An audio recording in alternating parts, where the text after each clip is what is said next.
Welcome to the 10th session of the Council of Ministers. Before we start our talks, I would like to say a few words about the most urgent issues concerning the security of the Polish state. We will deal with them both at today's session of the government and at future sessions. I am looking here at Prime Minister Kośniak-Kamysz, Minister of National Defense. Tomorrow we are going on important political missions for Poland. Prime Minister is going to Paris to meet the ministers of national defense of the largest European countries. I am going to Turkey to meet President Erdogan. And of course, security, peace in the region, the Russo-Ukrainian war. These are the issues we will discuss with our partners. But, as you know, we have a lot of work to do here on the spot. I am still consulting with the Minister of Defense the program of Common Voluntary Military Training, which I spoke about in the same. These voluntary military training should be available, possibly in a common way. This is the task we have to focus on as the Ministry of National Defense, as the Army, as the government.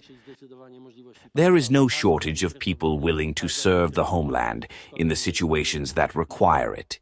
We have to increase the possibilities of the state, so that everyone interested in military training can participate in such training.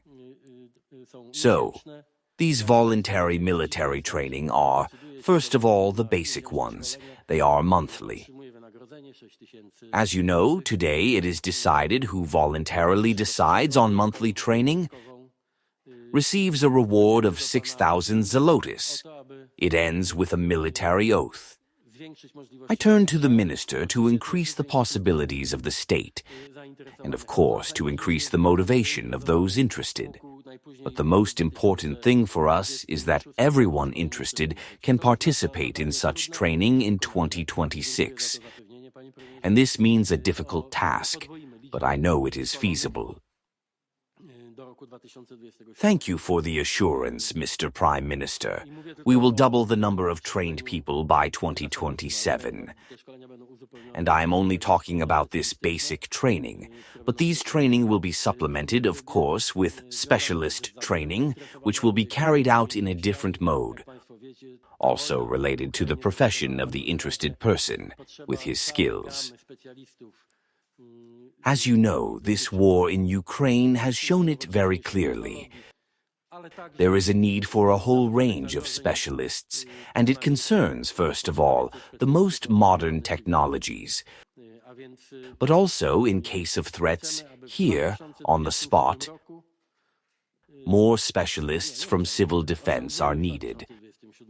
So we want that in 2027. No, we don't want. We will achieve in 2027 the possibility of training 100,000 volunteers throughout the year. And I am convinced that there will be plenty of volunteers.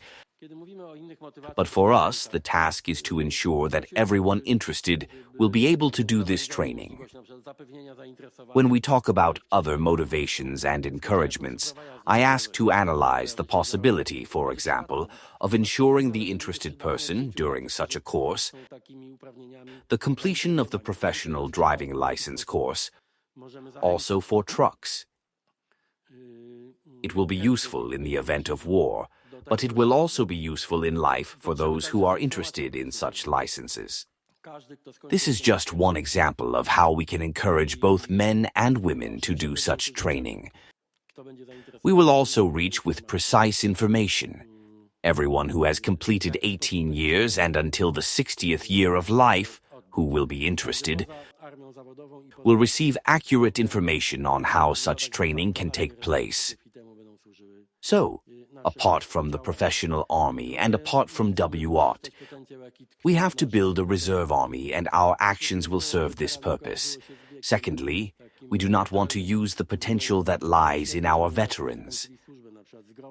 And so that the word veteran does not associate with the retirement age, we are still talking about great soldiers who have completed their service, for example from Grom or commandos from Lublin, and we will use their knowledge, their skills, creating such a center, which someone called, as you know, the second mission. These trainings will be priceless, and I would like us to prepare here. Please count on the help of the entire government, Mr. Prime Minister. Also, when it comes to increasing the limits, the possibility of financing these projects, it is kind of indisputable. Also, when it comes to training with the participation of special unit soldiers who are out of service today, but who will certainly be happy when we organize it well, they will certainly be happy to participate in such trainings. Thirdly, what I said, these specialized courses for selected professional groups, including heavy equipment training, drone training, we have to prepare well for this. Also in cooperation with our allies and using directly from the experience of the Ukrainian army. When it comes to training on drones, it is very useful experience from the last months. We want it to be. There is no way that it was, a trap or pretending something. These trainings really need to prepare everyone interested in a very effective way. By the end of March, I think, we will have prepared proposals in the government of the Minister of National Defense, how the model will work, increasing the number of trainings to 100,000 in 2027. Thank you also for preparing the bill, which arouses a lot of emotions, but here we will be impartial. I also look at the Minister of National Defense. This is a bill on the construction of military reinforcements, mainly the Eastern Shield, but not only, and all investments directly related to the defense industry.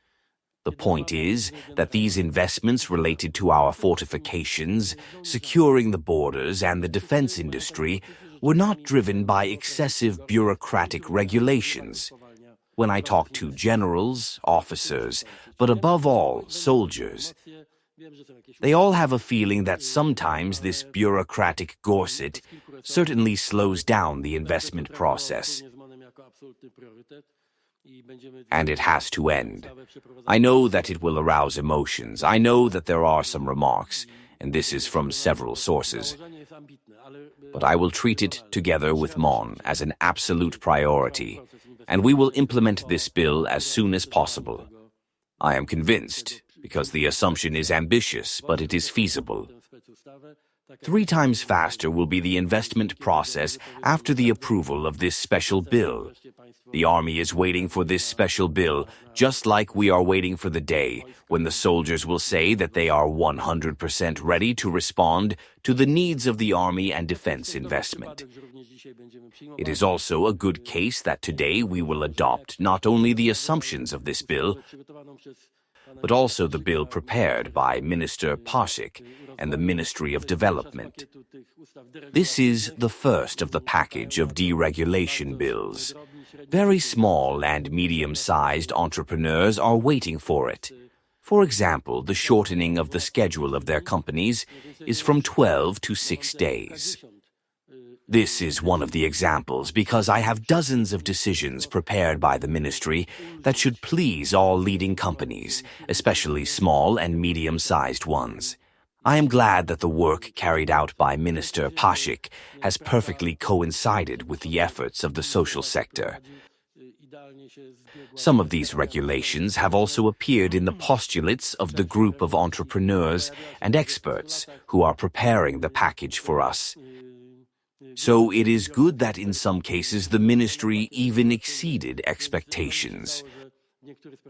But we will continue to cooperate with all the communities interested in deregulating the Polish economy. And not only the economy, but we focus mainly on it. On March 24th, we will meet with a wide representation of all interested groups, and we will summarize the first stage of our activities. And the last thing, I know how much it will arouse emotions. Also, in the public opinion, the geopolitical situation and the difficult, complicated situation related to the war in Ukraine and the new trends in international politics. I speak the most delicately. It is an important task, and I turn to all of you, but also to all participants of political life in Poland, so that we can meet the two primary needs from the point of view of the interests of the Polish state and the security of the Polish state. First of all, we are an independent state and a state that makes decisions when it comes to our internal affairs on its own. Dignity is an important part of every person's life, and especially of every state. So to everyone who cares about the dignity of the Polish state, and also about it in the international relations, I would like to thank you very much. And I would also like to draw everyone's attention to the fact that, while keeping the dignity of the Polish state and our national interests in mind, we were always guided by common sense and moderation, and did not look for conflicts in this international space. There are enough of them. And it is not our fault.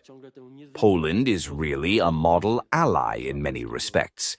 It is worth emphasizing this, and it is worth using this extremely positive reputation of the Polish state in the eyes of all European allies and on the other side of the Atlantic. I believe in your talent and your intelligence and sense of time, sense of what needs to be done and how. But I am very proud of my homeland, of the Polish state, and of you, of all of you who try to serve your homeland in these difficult times.